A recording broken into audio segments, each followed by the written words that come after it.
O Senhor esteja convosco. Ele está no meio de nós. Proclamação do Evangelho de Jesus Cristo, segundo Marcos. Glória a vós, Senhor.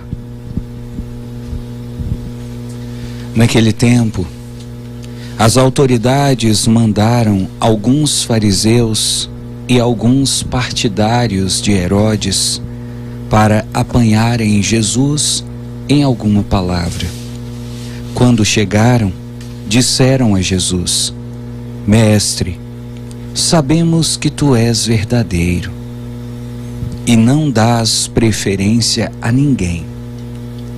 Com efeito, tu não olhas para as aparências do homem, mas ensinas com verdade o caminho de Deus.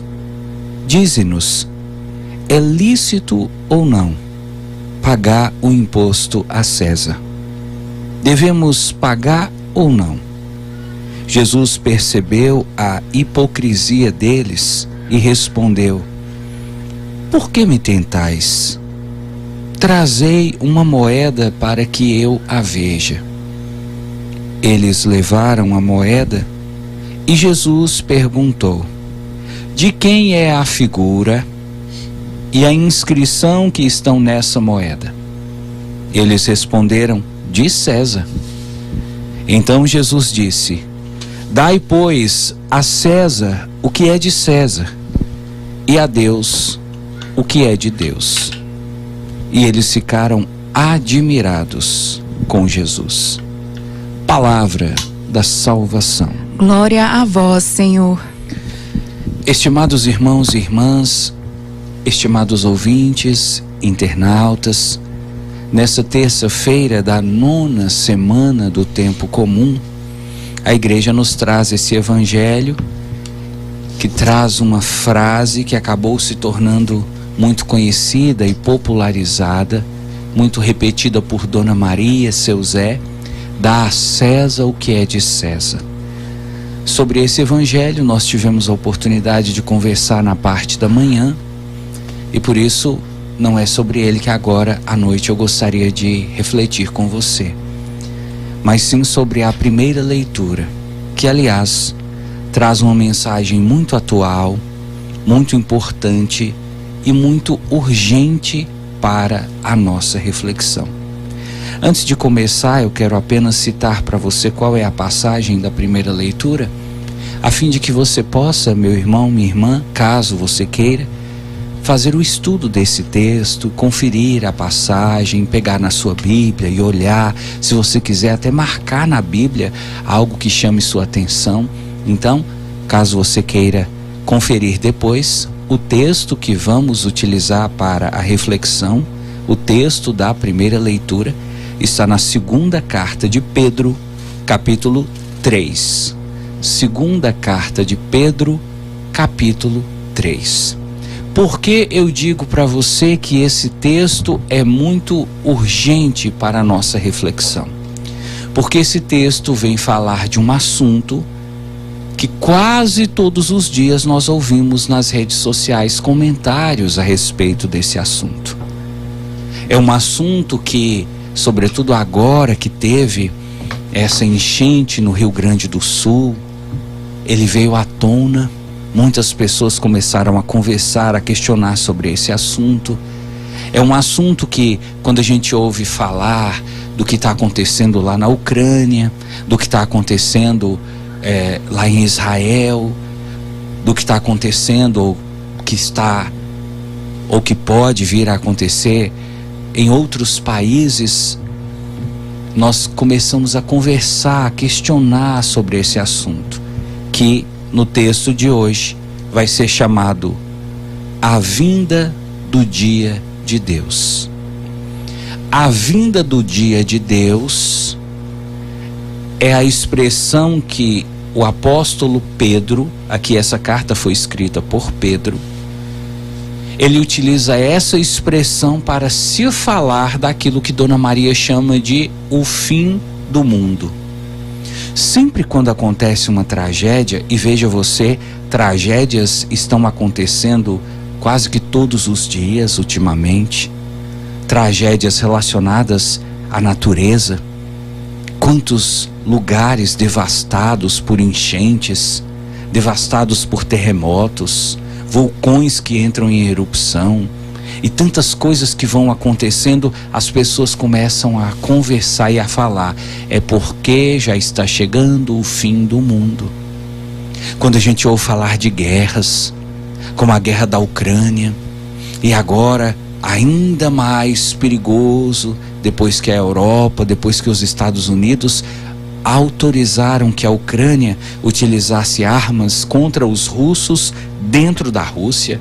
Muita gente fala: nossa, agora a Terceira Guerra Mundial vai começar, agora sim o fim está chegando. E aí quando você ouve falar de Taiwan, que a China está querendo invadir Taiwan, e que os Estados Unidos mandou seu exército para Taiwan para proteger o povo ali daquele país, você pensa: nossa, os Estados Unidos vão começar uma guerra contra a China. E aí você começa a ouvir falar de bomba atômica, você começa a ouvir falar de destruição em massa, você começa a ouvir falar de coisas tenebrosas que estão para acontecer, e você diz: tudo isso é sinal do fim do mundo. Pedro, nessa carta, nesse capítulo, vai falar exatamente sobre isso que estamos vivendo hoje. E Pedro faz um questionamento muito interessante que eu gostaria de fazer para você. Quando nós falamos de fim do mundo, e aqui nós vamos utilizar uma expressão de Pedro, quando nós falamos a vinda do dia de Deus, que é a mesma coisa que fim do mundo, quando nós usamos essa expressão, quando nós tocamos nesse assunto, você pensa em quê? Você pensa em guerra, você pensa em morte, você pensa em assassinato, em bomba, você pensa em tempestade, em tufão, enchente, você pensa em destruição, você pensa em quê? Essa expressão, a vinda do dia de Deus, ela traz à tona o quê na sua mente? Pedro vem dizer assim: olha, os pagãos, e quem são os pagãos? São as pessoas que não aceitaram a fé no Deus vivo e verdadeiro. São as pessoas que não foram batizadas, as pessoas que não têm Jesus como seu Senhor. Pedro diz assim, ó: os pagãos, quando nós falamos da vinda do dia de Deus, eles pensam em coisas tenebrosas. E Pedro vai dizer assim, ó: esperais com anseio a vinda do dia de Deus, quando os céus em chama vão se derreter. Então tem pessoas que quando você fala da vinda do dia de Deus, elas pensam que o céu vai desabar, que as estrelas vão cair no chão, vão cair na terra. E Pedro aqui está falando que os céus vão pegar fogo e vão se derreter como se fosse uma placa de isopor, de plástico, sabe aquele forro que as pessoas fazem de PVC, aquele forro pegando fogo e caindo sobre a terra. Tem gente que pensa no dia da vinda de Deus assim. E Pedro continua: pessoas que pensam que os elementos, as estrelas, serão consumidos pelo fogo e vão se fundir, vão se chocar, estrela batendo com estrela e pedaço de estrela voando para tudo quanto é lado, caindo sobre a terra, matando pessoas. É isso que você pensa? Porque deixa eu te falar uma coisa: na internet as pessoas pensam nisso.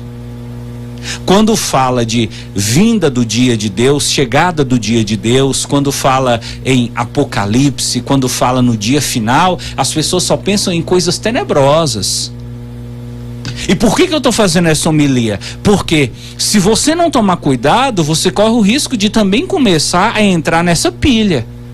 Ai meu Deus, o mundo está acabando. Oh minha Nossa Senhora, como é que vai ser? Hora que as estrelas começarem a cair, hora que o sol se apagar, a lua ficar com a cor de sangue. Oh meu Deus, o que vai acontecer comigo? O que vai acontecer com meus filhos? Oh meu Deus, eu ouvi falar que a água vai acabar, eu ouvi falar que vai soltar uma bomba que vai matar todo mundo, eu ouvi falar que não vai ter comida, que as pessoas vão ter que morar debaixo da terra, vão ter que morar dentro das grutas. E aí você vai se enchendo de angústia, se enchendo de preocupação, se enchendo de aflição. E Pedro diz: não é isso não. Para nós que somos cristãos, a vinda do Filho de Deus não pode ser vista como uma catástrofe. Quem pensa assim são os pagãos. São as pessoas que não têm fé. Para quem tem fé, e querido, deixa eu te falar uma coisa, mais uma vez. Eu não estou criando nada. Eu estou apenas lendo o texto com você. Está no texto. Segunda carta de Pedro, capítulo 3. Pega a sua Bíblia e confere se não é isso. Pedro está dizendo, olha, nós que somos de Deus, para nós, o dia final, a chegada do dia de Deus não deve ser vista como uma catástrofe. Não é algo que a gente deva ficar triste, angustiado, com medo e preocupado. É algo que deve ser visto como positivo. E aí Pedro diz assim, o que nós esperamos são novos céus e uma nova terra. Então os pagãos veem o dia final como um dia de catástrofe, de destruição. Nós que somos de Deus, vemos o dia final como novos céus e nova terra. Então veja, para quem é de Deus, para quem é cristão, conversar sobre esse assunto não é uma oportunidade de ficar aflito. É uma oportunidade de se encher de alegria e de esperança, porque virão novos céus e nova terra. É por isso que no passado, hoje ninguém nem fala mais nesses assuntos, mas no passado os cristãos rezavam para que esse dia chegasse logo. Ou você nunca ouviu a expressão Maranatá? Sabe o que significa Maranatá? Maranatá é uma expressão que significa volta logo, Senhor Jesus, vem logo, Senhor Jesus. Os cristãos pediam Jesus para vir logo, porque eles sabiam que a chegada de Jesus traria novos céus e nova terra. E é isso que Pedro quer para você. Pedro não quer que você entre nessa pilha de ficar assim, vai ser tudo destruído. Oh meu Deus, será que meu filho vai sobreviver? Meus netinhos tão pequenininhos, será que vai conseguir, meu Deus, sobreviver essa catástrofe? E se vier um enchente? Oh meu Deus, e se a gente morrer igual o povo lá no Rio Grande do Sul? Não, tira isso de sua cabeça. O que você tem que pensar é, virão novos céus e nova terra. E Pedro continua dizendo, olha, você deve viver conforme essa esperança de que um novo céu e uma nova terra Deus vai criar, Deus vai fazer para nós. E você, ao invés de ficar preocupado com a estrela que vai cair, com o sol que vai apagar, você deveria ficar preocupado em se preparar para que quando Jesus voltar, ele encontre você de pé. Pedro vai chegar a dizer assim, olha, muitas coisas podem acontecer para retirar de você a firmeza.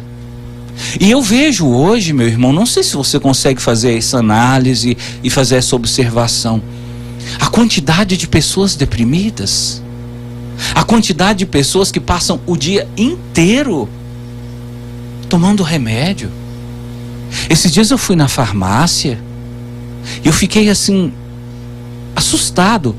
A mulher que estava na minha frente, na fila da farmácia, com uma sacola de remédios, em uma única compra, essa mulher gastou quase R$4.000 só de remédio. E você acha que o caso dessa mulher é isolado? Quantas pessoas tomam remédio o dia inteiro, remédio para acordar, remédio para dormir, remédio para ficar tranquilo, remédio para concentrar? Pessoas que estão vivendo à base de remédio, numa depressão profunda, numa angústia profunda. Quem são essas pessoas? Pessoas que perderam a firmeza. Sem remédio, essas pessoas não conseguem nem ficar de pé. E Pedro está falando disso. Se você não tomar cuidado, se você não procurar proteger sua mente, essas coisas, essas informações, essas notícias, esses cavaleiros do Apocalipse que só servem para anunciar desgraças e ficar colocando medo no seu coração, eles vão fazer você entrar numa pilha que é perigoso você surtar dentro de casa. E Pedro está dizendo, você não pode deixar isso acontecer com você. Você tem que lembrar que para nós o Apocalipse não é destruição, o Apocalipse é vitória, o Apocalipse é esperança de novos céus e nova terra. E Pedro está dizendo, olha, ao invés de ficar estudando o que as pessoas estão falando, que dia que vai ser o fim do mundo, Pedro diz, por que você não começa a se preparar para levar uma vida pura, uma vida sem mancha? Porque eu garanto para você, se quando esse dia chegar, você estiver em paz com Deus, em comunhão com o Senhor, você não vai precisar de ter medo. Você não vai precisar de ficar desesperado, porque o Senhor prometeu que Ele vai proteger os que são dele. Ah, mas e se for deflagrada uma guerra, padre? Você não vai precisar de desespero, porque na Bíblia diz, caiam 1000 à tua esquerda, 10.000 à tua direita, tu não serás atingido. Ai, padre, mas e se o sol se apagar e ficar 3 dias de escuridão? Você não vai precisar de ter medo, porque o Salmo 23 diz, ainda que eu ande pelo vale da sombra da morte, nenhum mal eu temerei. Então perceba, você não tem que preocupar com o que está acontecendo fora, você tem que preocupar com o que está acontecendo dentro. Procurar levar uma vida pura, procurar arrancar essa mágoa, esse ódio do coração, procurar estar de bem, estar em paz com todo mundo, procurar estar em paz com Deus, e não deixar que esses cavaleiros do Apocalipse, que esses profetas da desilusão penetrem na sua mente com essas palavras.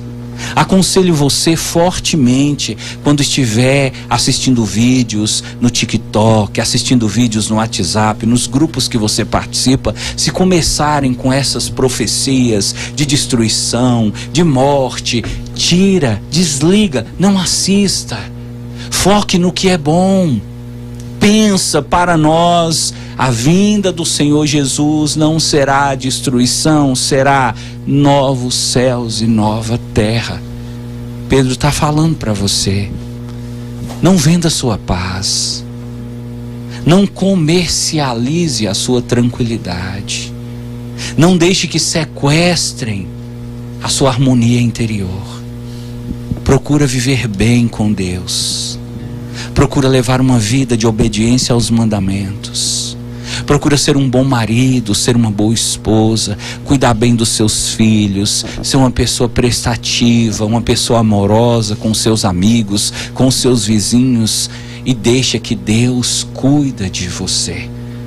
E se o pior acontecer, tenha certeza, você será protegido, porque o Senhor prometeu, eis que eu estarei convosco todos os dias, até o fim dos tempos.